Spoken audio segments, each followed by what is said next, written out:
ఒకరికి పెట్టడం నేర్చుకో, దాచుకున్నది నీ వెంట వచ్చేది కాదు.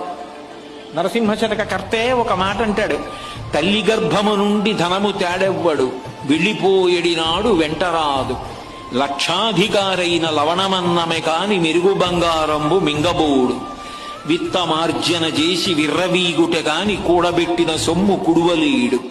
పుందుగామరుగైన భూమి లోపల పెట్టి దాన ధర్మము లేక దాచి దాచి తుదకు దొంగలకిత్తురో దొరలకవునో. తేనెజుంటీ గలీయవా తెరువరులకు, భూషణ వికాస శ్రీధర్మపుర నివాస దుష్ట సంహార నరసింహ దురిత దూరా. తల్లి కడుపులోంచి వచ్చినప్పుడు తెచ్చుకున్నది ఏదీ లేదు. అమ్మ కడుపులోంచి వచ్చినప్పుడు ఎలా వచ్చాడో వెళ్ళిపోయేటప్పుడు కూడా అంతే. ఒంటి మీద ఆఖరణ కప్పినటువంటి నూలు బట్ట కూడా లాగేస్తారు. లాగేసి తీసుకెళ్లి కట్టెల మీద పడుకోబెట్టి వెలిగించేస్తారు. ఒంట్లో